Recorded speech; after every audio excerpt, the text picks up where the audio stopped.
I think the modern world has got us pretty much entrained mentally on the physical, evidenced, measurable end of the pole. And, it's one of the reasons I wrote my book, was to open up the awareness of people who may be seeking it, that there's so much more to us and there's so much more to life. And if we can come into a fullness of understanding of how we're designed and the abilities that we have to operate in life, then the experience of life itself transforms. Hello and welcome to It's a Journey podcast. How are you healing today? Your host, Stephanie Naidu, welcomes guests from different parts of the globe with professional expertise in health and holistic wellness.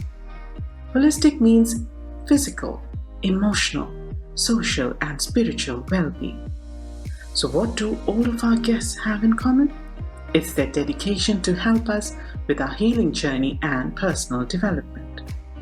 Let's dive into this new episode with our special guest and explore the answers in order to continue our personal journey's exploration towards healing and self-love. Dani Van de Velde helps others understand and master the art of meditation, transformative inner practice and healing through private coaching, energy sessions, courses, and tailored programs for individuals, schools, and organizations. She is also a popular speaker at networking forums and workshops, a published writer, and holds regular retreats in Asia and Australia. Dani is a Reiki Master in the Usui Reiki tradition and qualified meditation teacher through the Awareness Institute Australia. She is a member of the Meditation Association of Australia and the International Meditation Teachers Association, recognizing the standard of her teaching and program development. Dani's teaching is experiential. She draws from techniques and wisdom of numerous world traditions, current research, and her own experience. Her focus is on enabling others to understand and work with the design and function of their mind-body energy system, to engage in transformative inner practice for maximum performance, self-healing, and intuitive living. In this 16th episode, I will be talking to Dani about the mind, body, and spirit, and Spirited, Dani's latest book. Our topic today is mind, body, and spirit connection on living a spirited life.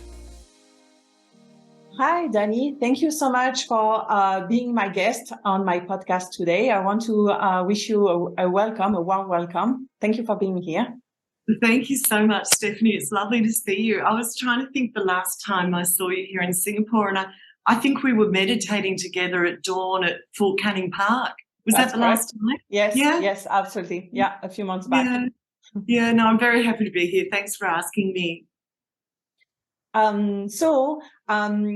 We're gonna talk first about yourself, because I would like you to share your journey about how you became a meditation and mindfulness teacher, Usui Reiki Master teacher, and spiritual mentor. Okay. Oh my goodness, right from the start.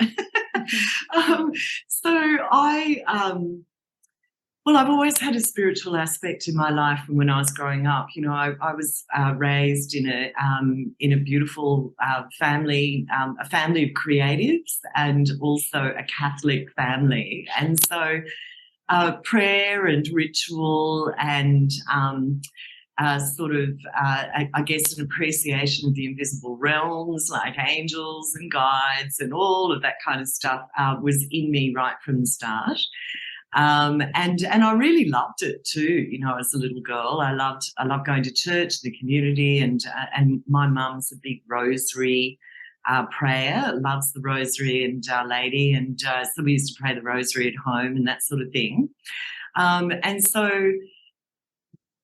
And then on the other hand as well, my family was very, very big on good education for the kids. There's 4 of us, 4 children, and we all went on and did university degrees and then postgrad degrees and stuff. We're all pretty highly educated. And so I was sort of really also raised for a life of business. And And so I had these sort of two streams running in my life, and but there were some big questions I had that I didn't feel were being answered by the faith of my childhood. And, so I was on a bit of a quest with some big questions from an early age, which took me into lots of different reading to start with. And then as I became a bit older, a lot of experimentation in the yogic traditions and more esoteric traditions as well, and a lot of experimentation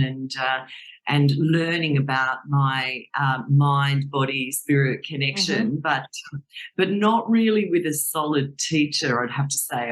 I think, like most of us, I was sort of slashing my way through the spiritual jungle a little bit, and at the same time having a really stellar career. I studied finance and law for my first degree, and then I went on and did, an arts degree in Italy and a number of other postgraduate studies at Cambridge and so on, all around finance, mainly finance and capital markets. And then I've talked about in my book that I've written, there became this sort of existential wobble, which I think a lot of us go through at some point in our lives, where my career was going really well, but I just really I didn't feel connected with what my true purpose was. And I was feeling more and more out of love with the corporate race, which I loved as well through my 20s and into my 30s. And so I ended up taking a bit of a bungee jump. I didn't know what I was going to do, but I decided to leave the corporate world. And in fact, the exit plan from the corporate world ended up playing out beautifully, which was a product of spiritual practice. So I was energetically trying to create an exit plan, but at the same time not compromise my lifestyle. So I was living in London at the time. I bought a property in London. I was used to a lovely income, and I was also paying off a mortgage in pounds sterling. And so I knew that I wanted to leave for some time, but I was just too afraid to because of the money. And but having sort of stepped more into this draw that I was feeling into, really bringing together my external life and my inner life into one thing. That is to live and breathe and offer and teach spirituality. The opening came, and I was offered a redundancy, and that really kick-started some much more serious, more disciplined studies. And also it was around that time I moved back from London, and I found my first and still my beautiful mentor, my first teacher, now my mentor, Louise Gilmore. And she was the one that really, got me into what's really going on with meditation. What is it really? She took me right back to the beginning. I arrived at her doorstep going, I know what I'm doing. I've been doing it for years. But she soon made me realise I knew nothing. And we started again from there. And at the time, Louise was working for a fantastic college called the Awareness Institute in Australia, which sadly has since closed. It didn't survive COVID.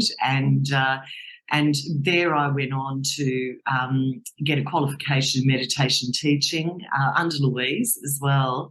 And also Louise is a shamanic practitioner. So she started really introducing me into some of that beautiful shamanic work of altering states of consciousness, doing visioning, tapping into psychic awareness and so on. So that's kind of the story, kind of parallel tracks in my life, and then this merging and then a flip, really. And the people that I speak to that have been on a spiritual journey, it's quite archetypal that, there's this moment where they go, there's more to this. They might not know where they're going to, like me, but just making that choice tends to supercharge then the next iteration of yourself to come through. So that was it. And then I had some babies in Australia who are now massive teenagers, both of them taller than me, that eat the most incredible amount of bread every day. And they're doing really well. But 8 years ago, my husband's work moved us to Singapore, and I came along as the trailing spouse. So I was holding informal groups and teaching in Australia, but nothing. I didn't have a meditation business or anything like that. But I was definitely operating within that zone, and I was filling in for my teacher, teaching some of her classes as well, which was a great privilege. My plan really wasn't to work when I got to Singapore. I wanted to do more study, be an expat wife, have a bit of a rest. I was coming off the back of the first sort of 6 years of raising the kids, which, as all mothers know, is really intense. And I didn't really want to commit to anything very much, but that didn't last very long. There's only so many mahjong games you can do and expat ladies' lunches you can do before you start sort of striving for some purpose. And so not that there's anything wrong with that, but it wasn't enough for me. So I put in an application. I got an LOC done in like mega time, which again was an application of energy work, and it came through and approved. And then I just took off from there. I think I filled a bit of a gap 8 years ago in Singapore. There was obviously lots of meditation going on, but it either belonged to, much more disciplined kind of Buddhist sort of arena, or there were, and there still are, sort of these kind of private communities where it's quite a lot of money to get in, and it's sort of, and you stay with them. But there wasn't anything in the middle that really spliced the neuroscience with the more traditional practices, and that's the way that I was taught, and that's what I like. That's what I like to know. So that's what I started to offer, and away it went. And then I met my Reiki Master. She was coming to my women's circles, and she recognised a healer archetype in me, which I hadn't really connected with, aside from the shamanic work. And she said, "I want to attune you in Reiki." I said, "Cool, let's do it." And then, oh my goodness, I took to Reiki very readily. And then I met my other teacher, Jacqueline, my first teacher, Jane Tumbry. She's back in Australia, she's a fabulous teacher. And then I met Jacqueline Yu at Basic Essence here, who's very well known, and Tibetan medicine woman. And she took me through to master level and master teacher level. So now I teach it and attune people in the energy arts as well.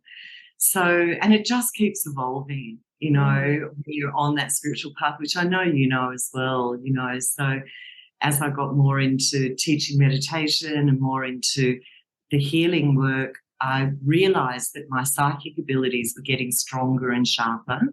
And so the Reiki course that I wrote, that I've been teaching for now like sort of 7 years, is a combination of intuition and Reiki. There's a correlation between the two of them, which I observed.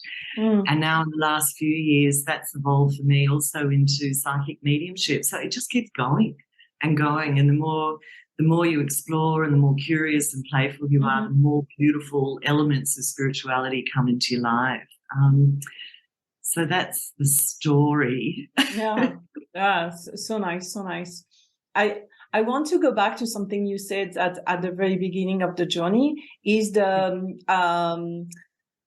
like the connection between spirit, body, and mind. Okay, and why do you think it's important to connect these three elements? And if you can also tell me a bit about the body energy, because that's something that comes back into your book, which we'll talk about your book later. But yes, I'm interested to learn more.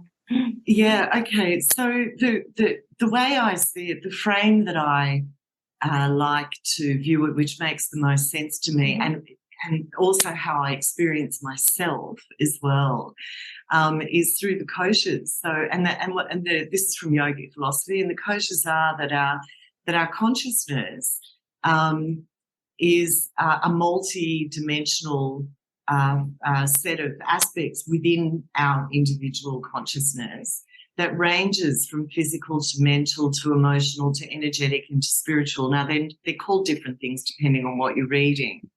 But the reason why I feel that it's so important that we understand the body, mind, feeling, spiritual connection is because it is actually all one thing. And part of what I think is the sort of the illness of the modern age is that we separate everything out. So we're separated within ourselves. Our view of ourselves is separated. Our view of ourselves and our life, we view that as separate. But however, you know, in nearly every spiritual tradition which I've studied, and I've studied a lot, all of them in some way come back to the same principle of unity consciousness, all of these aspects of one self-organizing system within us, our inner landscape and our experience reality are also one self-organizing system. And so to come to really understand our true innate spiritual design, which is the tagline for my book, and to also understand how we're designed to operate in life, those connections, what we might explore as connections to begin with, eventually lead to an understanding that it is all one thing, including our relational fields. It's all one thing. So we're all refractions of consciousness. And the way that I explain it to my groups is that it's like we're in a multiplayer virtual reality game. So we've got all our avatars in here and we're playing out all our little dramas and stuff. But really, when you pull it right back with a spiritual lens, it's just one big virtual reality multiplayer game. And so you could argue that you and I are, you know, you're having a conversation with me, but it's really a conversation with an aspect of you and vice versa. Yeah, I found it interesting that you say that we separate things. Because I think we tend to put things into box. You know, like even people. These people belong to one box and this and that. Maybe I don't know. Maybe that's what happened. And I think you're right. And I think, you know, to an extent, to operate on the ground, you kind of need to. Like, you know, you need to have an on and off switch. You know, for your moral bearings, you need to have some kind of a gauge. You know, of what you think is good behaviour and what you think is not so good behaviour. Now, all of that is subjective. We all have a different gauge. But to operate in life, you do need to do that a little bit, you know, to assess what's right and what's in line with you and what's aligned with you and so on. But I think that's actually just sort of like a program that you have to upload to operate well. And I think we get lost in that. Yeah. Because inherent in separation is judgment. Yes, absolutely. I was thinking the same thing. Yes. So rather than assessment, it becomes judgment. So that person is wrong, I'm right. And that's where all the conflict starts internally and also within our lives as well. And so, you know, the dazzling thing about the human being is that we actually operate in both realities. You know, we are spirit and matter at the same time. We are wave and particle at the same time. You know, we have a physicality and we have an invisible aspect of ourselves, which are our thoughts and feelings and the bioenergy, which you referred to before, and finer energy of our spirit. You know, we occupy both ends of that pole. And so yet, I think the modern world has got us pretty much entrained mentally on the physical, evidenced, measurable end of the pole. And, you know, it's one of the reasons I wrote my book, was to open up the awareness of people who may be seeking it, that there's so much more to us and there's so much more to life. And if we can come into a fullness of understanding of how we're designed and the abilities that we have to operate in life, then the experience of life itself transforms in lots of ways. Yeah, absolutely.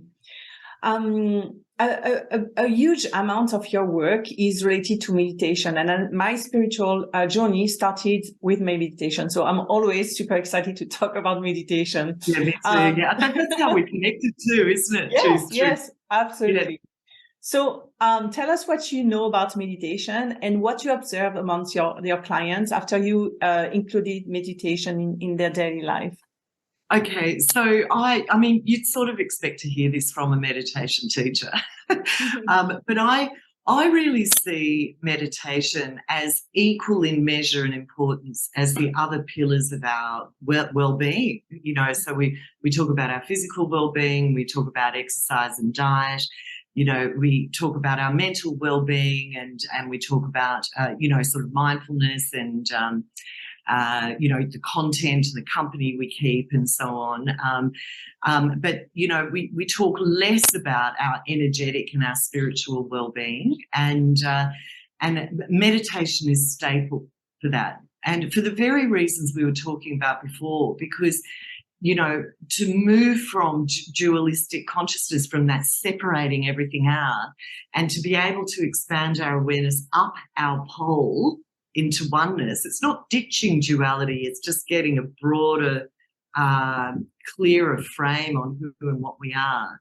We need to be able to master both our mental activity, so we can perceive these other aspects of self, and also through meditation we master our energy body, and predominantly through the breath. And so we need to get our game on a little bit, and that requires some cultivation. But all of this neuroscience and all of the empirical evidence shows us that if we meditate regularly, some really fundamental changes start to take place in our physiology, our immune function, our blood pressure, our cardiorhythm regulation, but more so within our mental field as well. Like we start to create through regular meditation this sort of, a kind of a space in our psyches between the interface with life and our seat of awareness. We start to realize, we disentangle from the drama of life, and we start to witness it.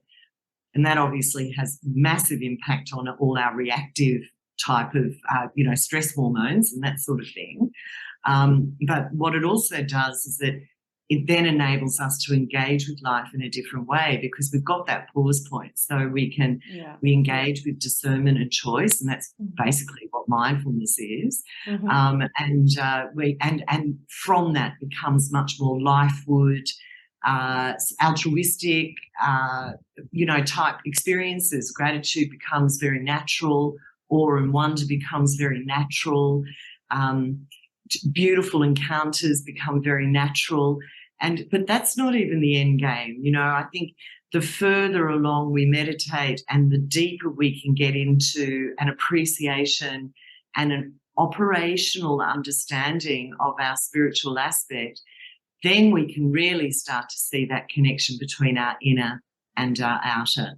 We start to see synchronicities. We start to see how information is patterned in our lives.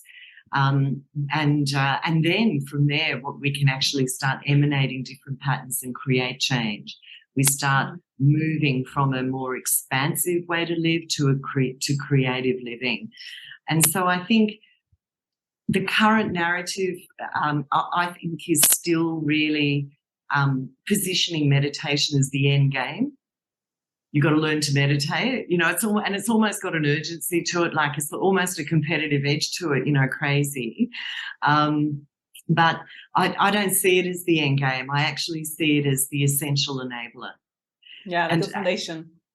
Yeah, absolutely. Yeah, not the destination. But also what I do find when I take on new clients or new students come into my classes is the first thing I address, which I do in the book as well, is what the misconceptions around meditation are.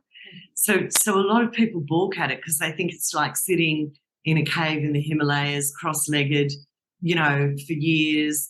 And it's not that at all. There are thousands of different ways to meditate. And there are some very common basic principles within all of it. And also, to really yield the benefits, it's got to be a daily thing, like eating breakfast. We eat breakfast, we eat a good breakfast, we go for a run, we look after that side of the pole. And we need to also look after the energetic and spiritual side of the pole as well with meditation. I during this conversation, even now, I found that, and this is exactly what happened when I was reading your book, is that there is a lot of reflection when you talk and when I read your book, there is a lot of reflection. And when I was reading on in your book, one of the questions that I was thinking, because we were talking about being in mindfulness and being in the moment, is as we get older, time goes faster and faster. And I was wondering, is it because we focus less on the present moment? like our daily life, many activities where maybe as a child, we focus more on the present. And so this is something that came in, and I was like, okay, I have to check. Yeah, I love it. That's such a great question. So there are a number of different theories on why time is perceived. Yeah, absolutely. Mind is yes. perceived to speed up. So some of the theories that I've heard is it's because our metabolism is slowing down, which is a bit grim, like we're slowing down. So therefore, relative to the passage of time, time seems faster. There's also the theory of course, like you have had the experience of I know you're in Paris now, but you're coming back to the equator, but living on the equator, you don't have any sort of seasons to mark the passage of time. So our perception is affected by that. And also I think everybody can attest to this feeling of COVID, where we were locked down and we were denied our human rituals of celebrating birthdays, celebrating friendships, celebrating anniversaries and so on. And I think nearly everyone, even though the lockdown periods felt very long, at the same time they felt very concertinaed. So our perception of time was warped, let's say. So people, for me, it just went through like in a blink. And I've also, interestingly, I find it very difficult to recall a lot of specific details about that chunk of COVID too, which is interesting. However, having said all of that, I do think it comes back to exactly what you talked about, and that is degree of presence. So I'm working, I have a magical community that I work with called Shapeshifting, and we're in the middle of a shapeshift now, it's a process of applying esoteric practices and spiritual practices to manifest a specific goal. And I do it with them. And so my goal for this year is to complete an impossible amount of projects and bits and bobs before the close out of the year. So I've initiated lots of things, but then I've been like taken off to do talks, and then of course the book came out and all that sort of thing. And I hate things half done. And so I made my goal to complete all the things that I initiated. And you declare your goal to the group. So it's a group of about 90 people around the world, right? So I declared my goal, and once you declare it, it's out there. And I remember thinking when I was writing it out in our membership group, I was going, man, I think I've really bitten off more than I can chew. However, the process, and there's all these journaling prompts, and we do spell casting, we do all sorts of beautiful stuff, shamanic journey, and all of the insights that have come through for me have been about, it's not about the quantity of time that I'm spending on it, it's the degree of presence. So, and because what we learn with meditation is that your presence is a form of natural energy. It's a force. So people often talk about presence as being a state, like I'm in a state of presence. But what I've learned, and particularly through the energy arts as well, it's way more than that. It's actually an organizing force. And when you have cultivated through meditation your ability to draw into present awareness, and that needs to be cultivated. But eventually, if you do it every day and you hone the skill, you're able to do it at will. And so I might have I'm writing 2 books at the moment. So I'm writing a non-fiction, which is to follow up the first one, which is all for space holders, so the art of holding space. And I'm writing a fiction novel as well, along with all the other stuff that I'm doing. So I will come down, and I've learned through my journeying and the journaling is I'll only have an hour on the weekend. And I'll be very, very clear on what I'm going to set my mind to, the task I'll set my mind to. I will meditate and draw all of my being into the present awareness to be with that task, and I'm 3 times more efficient. Wow, that's awesome. It's about the degree. You bend time through the degree of presence. That's really amazing. I love this answer. So we're going to focus the next question to your book, and something that came back during this conversation is Yes, yes, absolutely. Is a change. So Yes. In your book, you wrote, transformation is rigorous, but without doubt, it is the best dance of life. So does it mean that we should constantly seek a change, transformation, and growth instead of, being still and fixed in life? But isn't it going to be exhausting for us, because we are creature of we like when it's like comfort and habits and things like that. So yeah. Look, I think it's everyone's choice. So there are some people that come to me for healing, but they just don't want to change the things that are causing the problems. That's okay. I don't. It's their choice. I think that's our superpower, is our free will. And so there are some people who just go, no, I just want to better the devil I know. I'm not very well. I don't have a lot of vitality, but I'm comfortable in that. That's what I know, and that's totally fine. So they might come in for Reiki just to have a bit of a feel-good session, like a massage, but then they'll keep coming back every month because they're not creating a wholesale shift in their being. But then the people who I tend to work with are people who want it. So they're people who they come in with lots of questions that just aren't being answered by their current life and current relationships, or they have a sense that there's something missing in their life. Whether they describe that as purpose, or they don't feel they really know themselves, or they feel a disconnect within themselves, like that chopping up. But my demographic tend to be people who want to get in the ring and experiment and shift the needle of their lives. So, but that's my demographic. They're the people who tend to be attracted to my offerings because I'm like that.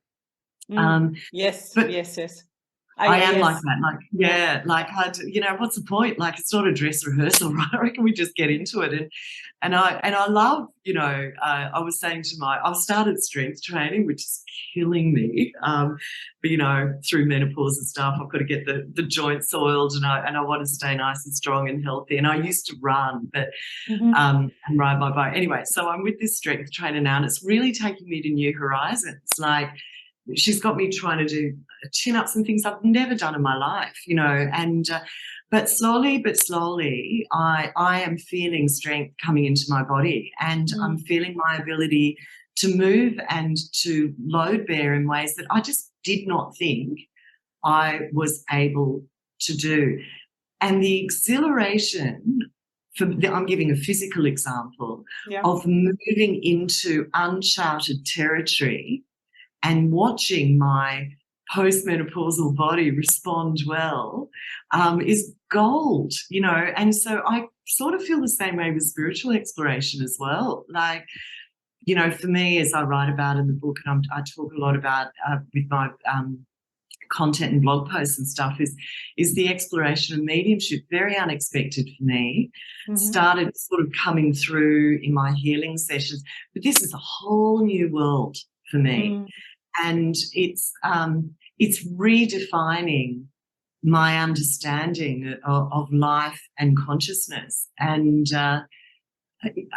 in very lifewood ways, like this idea that we don't actually get snuffed out at the end of this life, and I've had enough evidence of it now. Like, I have spirit communication, well, every week with my tutor in a group of mediums, but every day that I'm in healing sessions, there'll be spirit communication.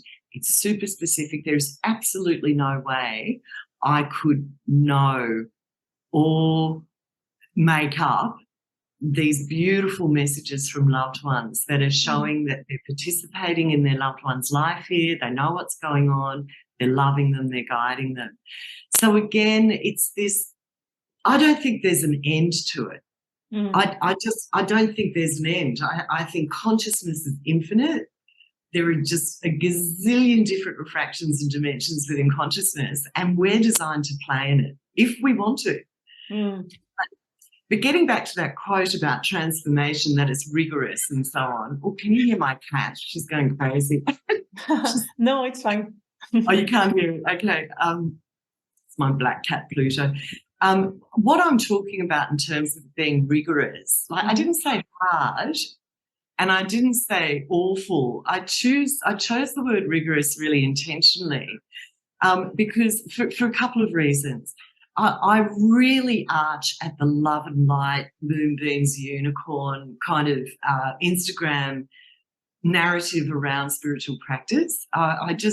We are shadow and light, and you've got to get as murky as light. You know, my teacher used to say that the pendulum's got to swing one way in equal measure for it to swing the other. You know, it's an expansion exercise.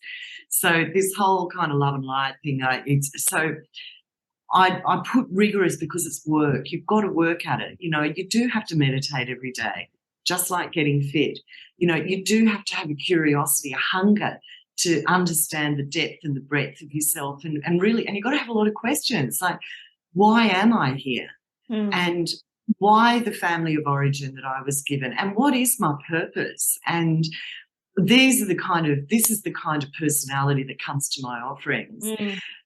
But the other thing I think that's part of the spiritual transformative game is really reframing your relationship with discomfort. So very often, you know, we'll go, oh, this feels a bit uncomfortable, this isn't good, so I'm going to pull back. But transmuting limited beliefs and fears that you're buying into is uncomfortable work. You know, mainly because you've got to take full responsibility for yourself and you can't just palm it off to stuff outside of you, you know. And so I guess that's the other reason why I chose the word rigorous in that passage, is because it's rigorous. You know, you've got to be honest with yourself and determined. That doesn't mean it's not amazing, though. Like, it's amazing.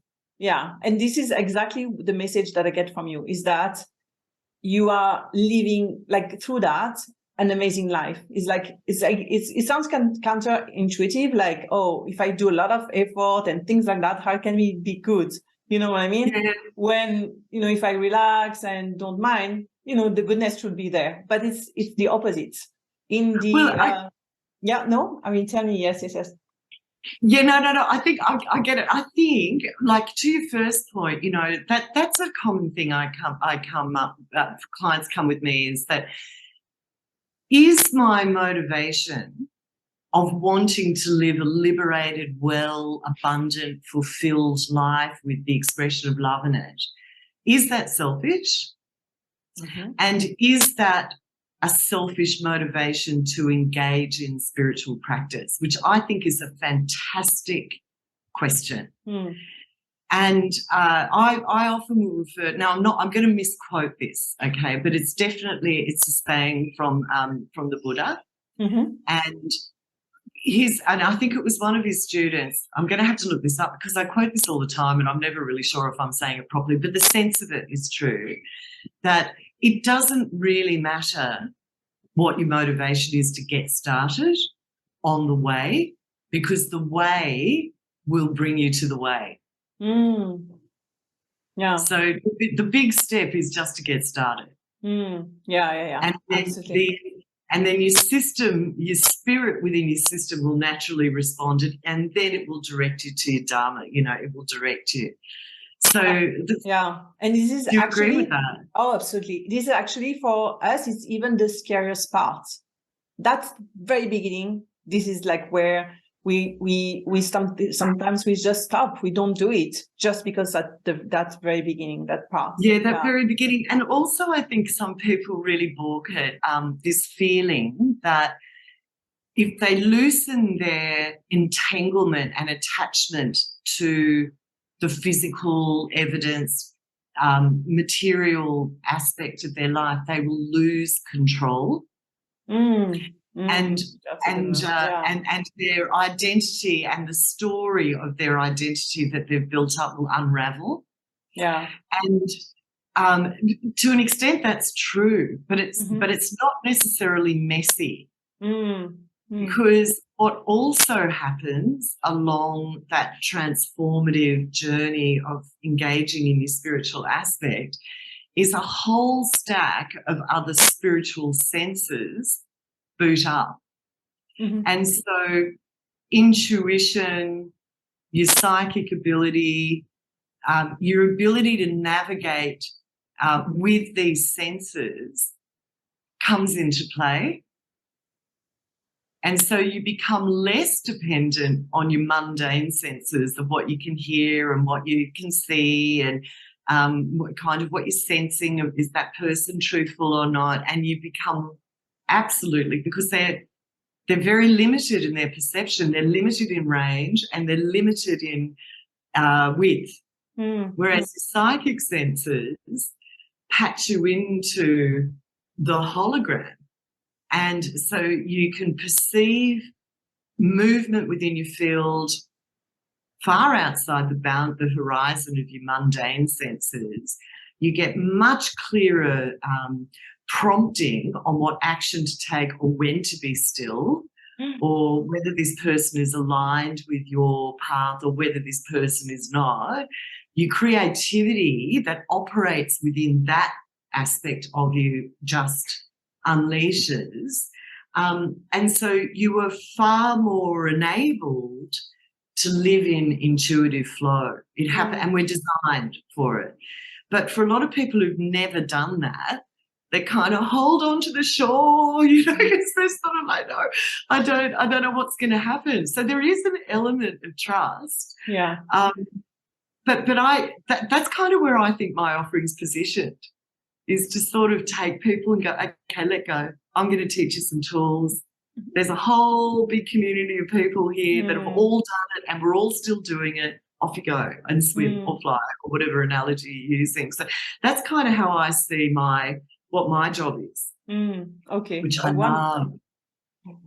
Well, so I'm going to go back to the question about intuition. First, first, let me ask you about your book. So, so when I read the book, and I have to be super honest, yes, here.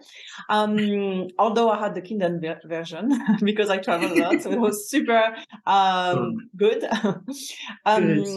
But I miss having the paper, the feeling of the paper highlighted. But anyway, I get it. I definitely understood that, and very quickly that, okay, this is, I was like stepping into like a next level into my life, because I had to reflect a lot. There was like a lot of thoughts and even like, you know, like a mirror, like asking myself questions. And that's good. So for the listeners who haven't read your book yet, and we'll do very soon, what are the principles of living a spirited life?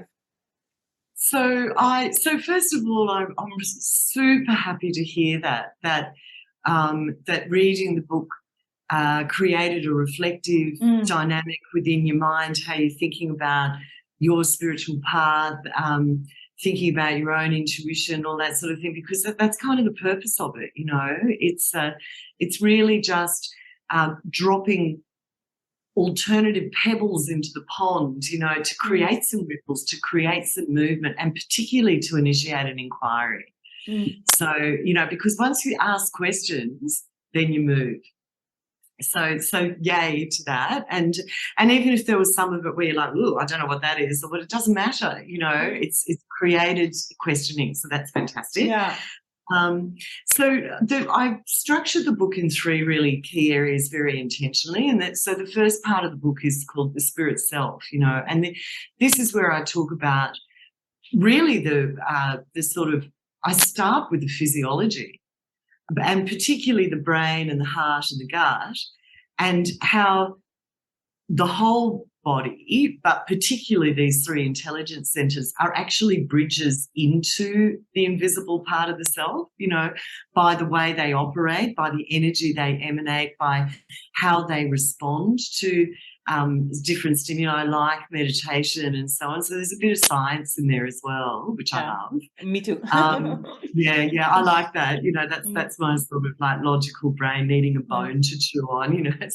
So the spirit self, I talk about that, and we talk a little bit as well into the visible you and the invisible you, and we get into the chakra system, and it's a very basic explanation of the chakra system. But for me, it was enough. It was that understanding in the book was enough for me to engage, to start to really feel into my energy body.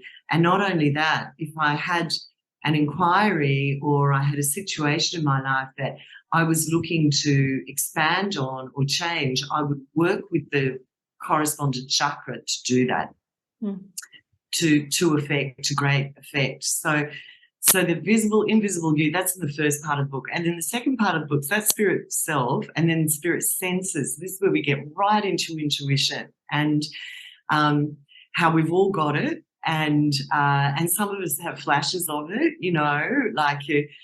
all of us have had these experiences, where you think of a friend and then you hear from them, even if you haven't for years, or they pop up in your feed, or you may have a dream that stays with you and it has a sort of unsettling effect, and then something unsettling happens in your life. We've all had it because we are all intuitive. However, and intuitive dialogue is going on all the time, but if we're super dissipated with the outside world and judging all the parts of us and it, we miss it. So psychic information needs some interior space to be perceived. It's more subtle. It's lighter. It needs a lighter resonance. And I've only just come before this call from my psychic development circle. I do this. I teach this on Zoom and in person here in Singapore each fortnight. And I find it delightful because there are people that come in that, obviously they're curious, but they've never done anything psychic. And it's just such a delight to watch them with the right instruction, with the right breath work, accurately read a complete stranger in the room. And it's just so much fun because it's in our design, but it's a shift in consciousness that you need to generate. Much easier generated if you've got an established meditation practice. So I talk about intuition in that part of it, and what we just talked about before, how these tend to boot in the further into spiritual inquiry you go. And then the third part of the book is spirit skills. So these are different meditations, different mudras, different practices that are very, very useful in flipping your paradigm from the material, life is happening to me, to the spiritual, life is happening for me. And not only that, it's issuing from me. So to work with life creatively like that, you need to be able to perceive yourself and life like that first. We can only experience what we perceive. And so a lot of the spirit skills section is in ways to circuit break the old patterned behavior that's based in fear or beliefs or story, stories that we tell about ourselves and our lives, and flipping it into mainlining what's going on, being present, and seeing why we generate these experiences and working with that intelligence. Yeah, so that's spirit skills. So it's the list of those kind of tools is limitless, but I've just listed as much as I could within the word count, the stuff that works for me. Yeah.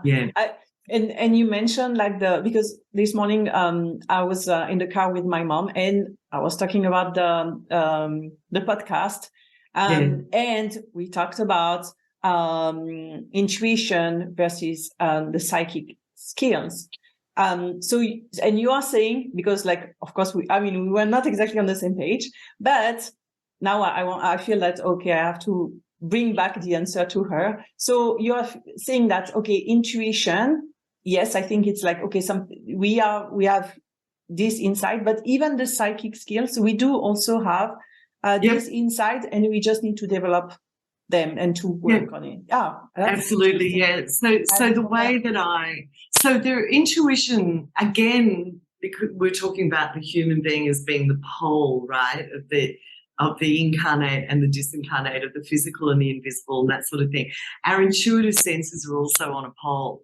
So there is innate intuition that's within the body, and this is referred to by psychologists as interoception. So I share some stories in there. One story where I was working in New York in my corporate days and I was being stalked, and the stalker was a good Manhattan. Yeah, I remember. Yes. So I was brave with it, but even without seeing this person who was following me, a full Manhattan block, but between us, I knew my body went danger, and I think we've all had that, you know, in some way, you know. And pregnant women will always tell you that they, maybe with their subsequent babies, that they just absolutely knew they were pregnant or they had conceived weeks and weeks before the test will reveal it, you know. So our body has, and also with diet too, like our body it's got it's intelligent. So it signals to our awareness what it's lacking, whether we need to hydrate or what foods, you know, and sometimes we'll be drawn to foods that contain high levels of iron. Now, intellectually, we didn't know that, but for some weird reason, we're craving eggs, you know. So the body's super intelligent. And the whole world of kinesiology evidences that beautifully, you know, the weak or strong responses with kinesiology. So that's interoception, and it is a type of intuition, you know, and probably a little bit more perceivable, not to everyone, but to most, because it's felt in the body.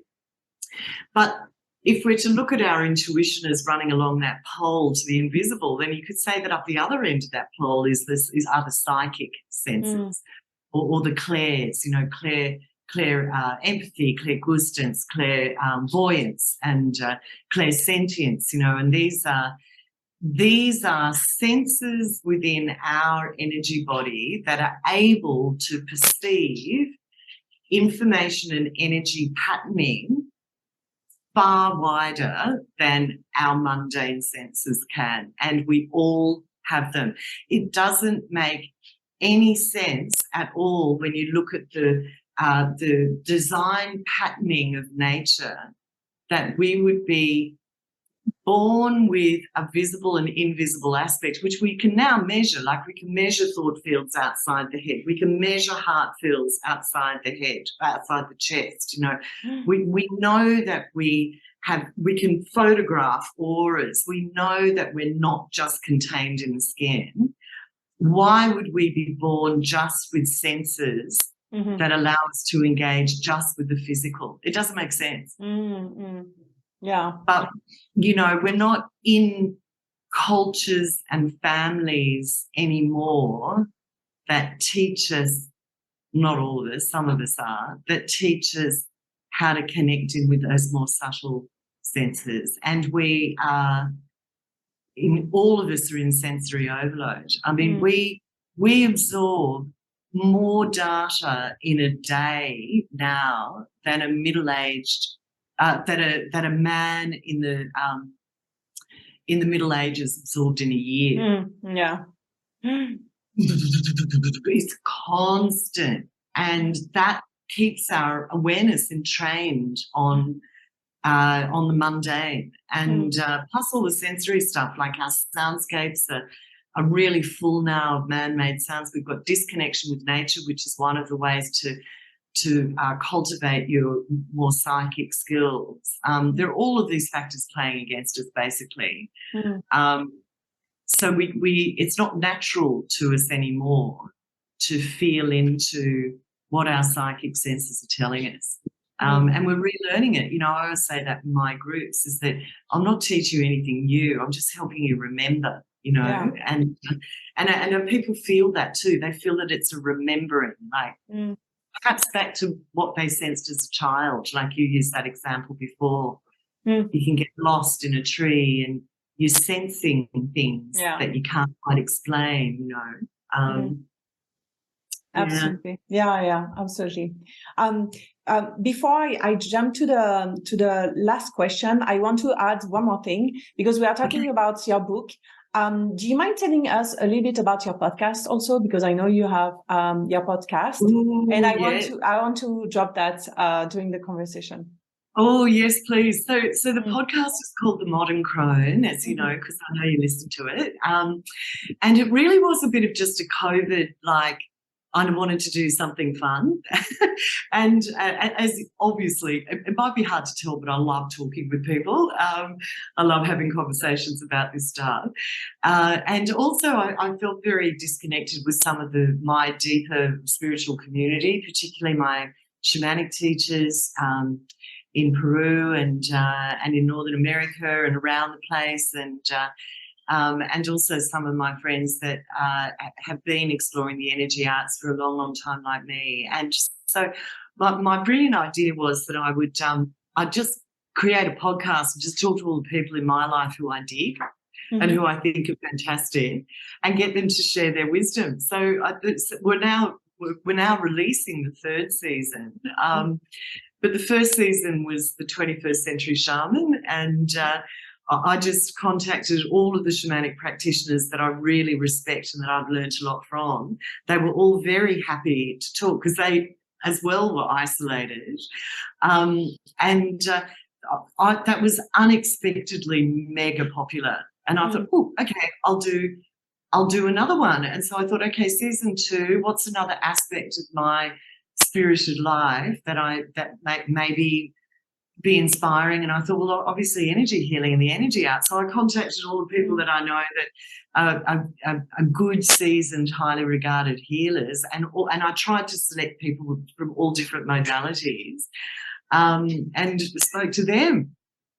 And that went nuts as well. And so this third season that I'm releasing now is all about mediumship. It's called Afterlife. And I'm speaking with mainly Western mediums and obviously my tutor I've been with for a couple of years, but and another lady, I haven't released her yet, Carrie Aldericho, who's an amazing medium. She's in my development group. She comes out in a few weeks. But the other Western mediums are people who I've relatively recently met at the Arthur Findlay College in June this year, where I went to study the psychic arts and mediumship with different tutors to try and really hone my skill. I met some amazing people there. So every person I met who I really loved, by the end of that week, I was saying, can I interview on my podcast? I'm like, yes.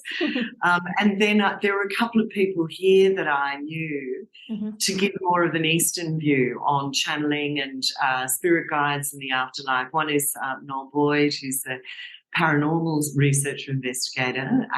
And we, during COVID, were planning to do spooky tours together of the haunted places in Singapore via Jane Eyre's Jane Singapore Tours. But yes, I ended up travelling. Yeah, so Jane and I did some spooky tours where we did do spirit contact as well with the group, which was really fun. Novel did it with Jane, where it was more paranormal investigation, so slightly different to what I do. But I had a great chat with Noel, and then another beautiful spiritual practitioner and healer, Adrian Bay, here. So I wanted to try and get one of the Chinese Hokkien mediums that work in the temples on, but I did get a contact, but it proved very difficult. I needed an interpreter, and it was quite difficult to get it arranged. But I hope to go back to him and get him on in another series. Yeah. So that's the podcast, and so it was a boredom buster for me, and it's turned into, I think we're nearing 5,000 downloads in a short amount of time that it's been on air, and and it's getting really good ratings and stuff. So it's fun too. It's fun for me. Yeah. And I will put the link on YouTube, because I put all the links, so it would be there for people listening and want to also join and listen. Yes, that would be there.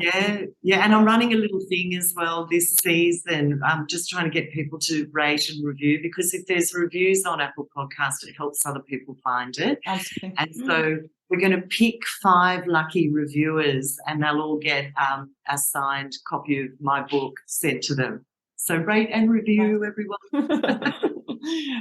Yeah, sounds great.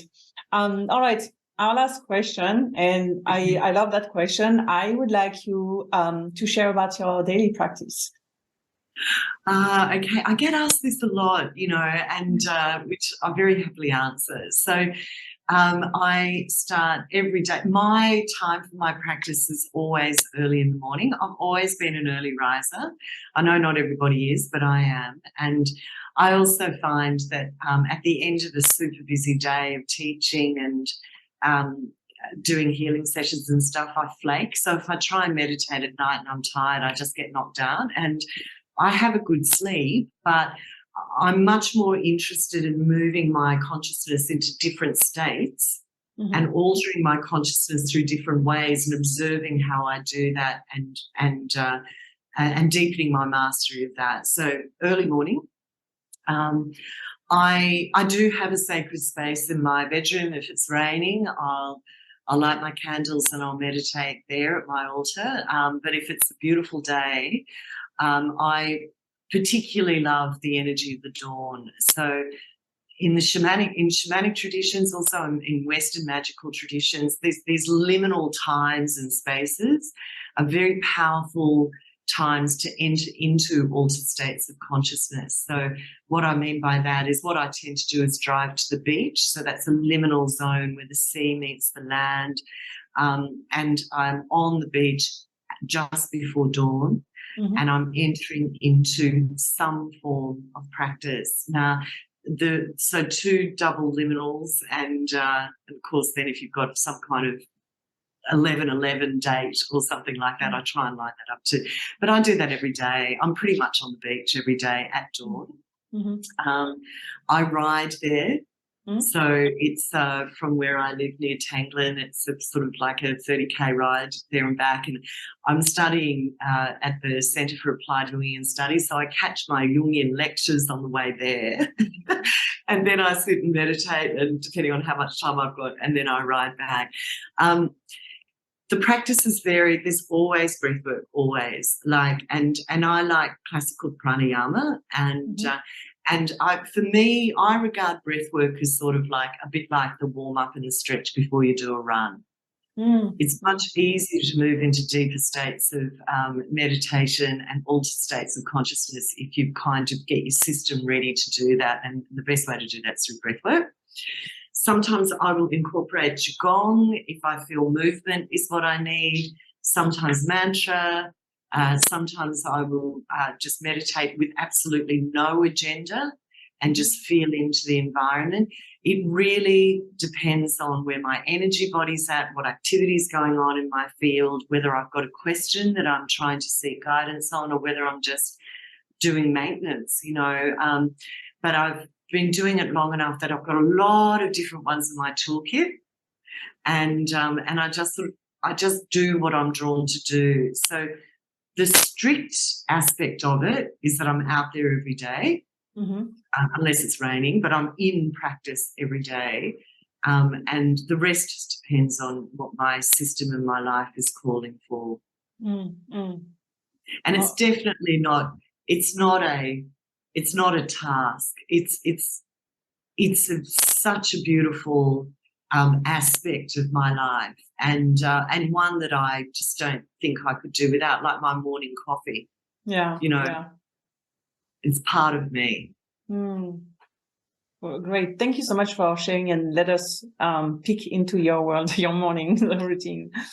Dani, thank you so much for joining for the conversation and for talking about you, your book, and so much more. I really enjoyed our conversation. I'm really grateful that you accepted and you talked to me and to our listeners. Thank you so much. Oh, thank you so much, Stephanie. No, I'm really grateful for the opportunity, and love talking to you too. I miss you at our morning meditations. Yeah, me too. Let me know when you're back in Singapore. Definitely. You can learn more about Dani on Instagram at Dani Videv, on Facebook at Dani Van de Velde, the meditation teacher, on Apple Podcast at The Modern Crone, and on Insight Timer at Daniel Van de Velde. Our website is www.danielvandevelde.com. You'll find the links to purchase a book, Spirited, there as well. If you didn't have time to write everything down, or if you have any doubts regarding the spelling, no worries. All the links are listed in the description section on our YouTube channel at Ujjivati. thank you to all our listeners and see you very soon for more on healing, self-love, and your personal journey. Thank you for listening and for taking time for yourself. If you enjoyed this episode, please subscribe to our podcast, share this episode with others on social media, or leave a rating and a review. To catch the latest from Ujjivati, follow us on Instagram, Facebook, or Twitter at Ujjivati. Thanks again and see you on the next episode.